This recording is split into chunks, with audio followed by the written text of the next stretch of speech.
Hey gamers, what's up? Muzz here from L1 Games in my game room today because we're doing another Building a Game Room 2.0 video. Today I want to talk about a very cool piece that I created just for my game room. Kind of a custom, one of a kind, well two of a kind because I made two of them, shelving unit that was made to display games because I was out of wall space. What I needed was something that had kind of a center of the room feel, a 360-degree display case that I could put games on all the way around, or games and maybe some collectibles or some things that I wanted to display on the ends. So the first thing I did, of course, was, as usual, I broke out my graph paper and I started drawing up some concept ideas. And I had an idea of what I wanted for this one from the very beginning. So it was kind of easy to come up with the idea, the design, but then I had to kind of implement it in real world and actually build it and make it happen. So once I had the basic design thought up and ready to go, I had to then come up with measurements, exactly how big these things were going to be, how tall they were going to be. I thought that was really important because I wanted it to be something I could see over and that maybe I could even display things on top of. So I didn't want it to be too high up. I mean, I could have built them all the way to the ceiling and had much more space to display games, but that would have made the room feel a lot smaller, and it would have been, well, it would have been a much bigger build too, but it also would have taken away some cool sight lines through the game room. So I decided something shorter. So when you're standing back and looking forward into the game room, you can see over top of them, you can see all the shelves behind them, and I thought it made for a really good design. And once I had the measurements to where I thought they would be great, where I could put these in the center of the room, two of them parallel with each other, that it'd be something you could walk around or, pick games from without kind of obscuring the rest of the room. I decided early that I wanted pass-through shelves, something adjustable, so I kind of had to create a new kind of shelf that no one else had done before. This was maybe not necessarily out of necessity.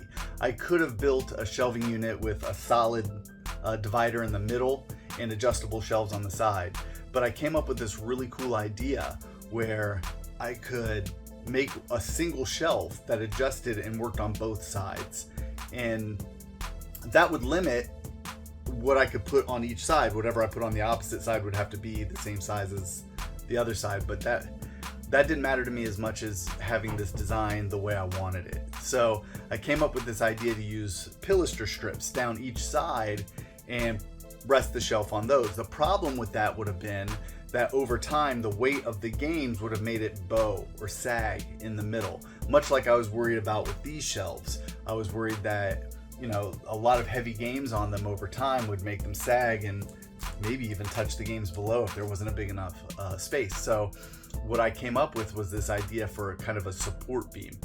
I couldn't do what I did with these shelves, where I put these shelf holders periodically in spaces close enough together that would keep the shelves from bowing, where the weight of the games on each side would also keep the shelf from bowing. So this was a quick and easy, math problem to figure out what I wanted to do, how far I wanted them apart, how many I needed. But with this, I needed something a little different because I was only going to have clips on each side to hold the shelf in place. There was nothing I could put in the middle to keep it propped up and to keep it from bowing. So what I decided on was something like a lamb beam.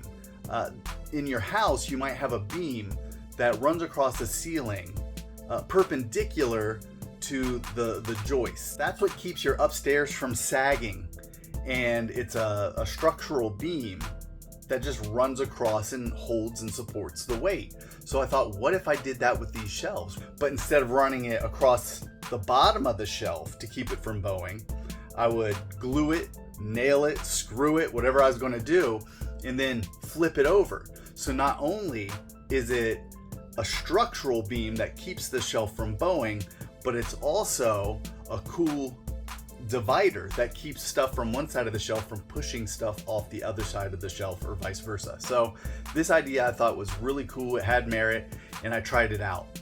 Once I got the first couple pieces done and got to look at them, check them out in real time, put them on the shelf and see how they looked, I knew that was the way to go. And I did all the shelves for these like that, and it worked out really nicely.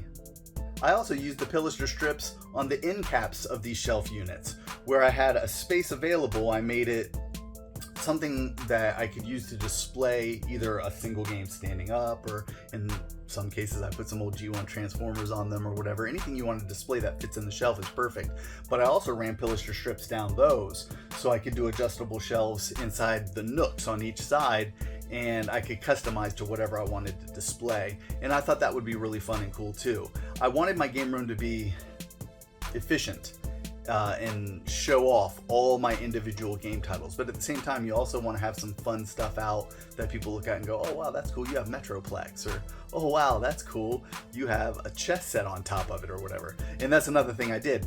On the top of them, they were only 11 3/4 inches wide. I wanted them wider, so I took a 16-inch board across the top of each one of them and I widened them up. I just mounted those right on, so I could then have pieces that, you know, I could fit a few games on and stuff to display. 11 3/4 inches, that's okay, but 16 inches, that's a much better display space.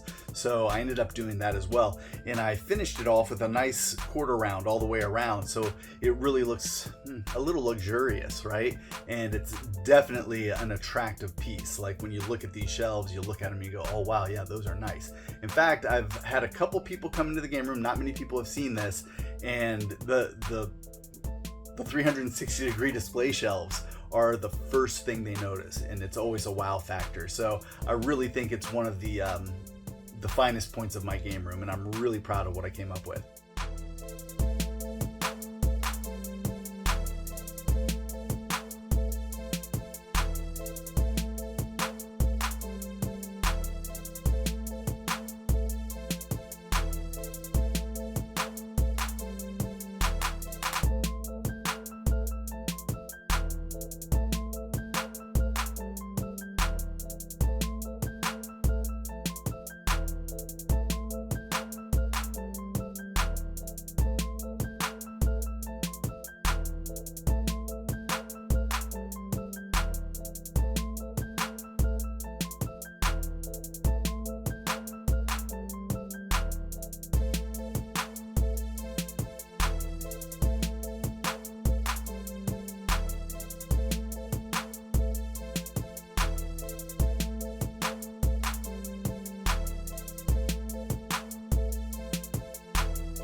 And no, I'm not going to pull back the camera and show you a full view of them just yet. You can get enough in this video to see how they look, what they look like, how they're built, and what they look like with games on them.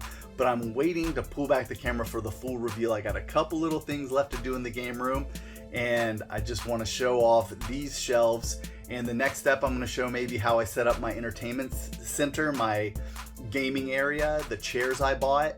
And the video after that will probably be the full reveal of the game room. And I'm really excited to show you guys. I put a lot of work, months worth of work into this room, and I'm really happy with where it's come. So I hope you've enjoyed this video. I hope you like my unique, one-of-a-kind, two-of-a-kind display shelves. And I can't wait to see you for the next one, Building a Game Room 2.0 Video 4.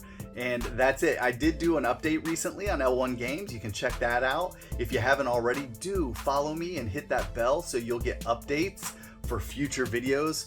Views and subscribers are fun, but I was going to be posting these videos no matter what. The fact that you guys want to actually come and see what I do, and you're excited as much to watch it as I am to show it, well, that really means a lot to me, and I definitely appreciate you guys. Thank you so much for watching. Also, you can follow me on Twitter at L1 Games and on Instagram at L1Muzz. That's L1MUZZ. I also have a TikTok at L1 Games. You can check me out there. I do some cool videos for Instagram and TikTok, just stuff from the store, video game consoles, and it's a lot of footage that you won't see here on YouTube. Also, my Twitter is a lot of just communication and interaction that you won't get with me here on YouTube. If you want to say hi sometime, by all means come by L1 Games and say hi on Twitter. I appreciate it, and I will talk to you all soon. Thank you so much for watching, and I'll catch you later.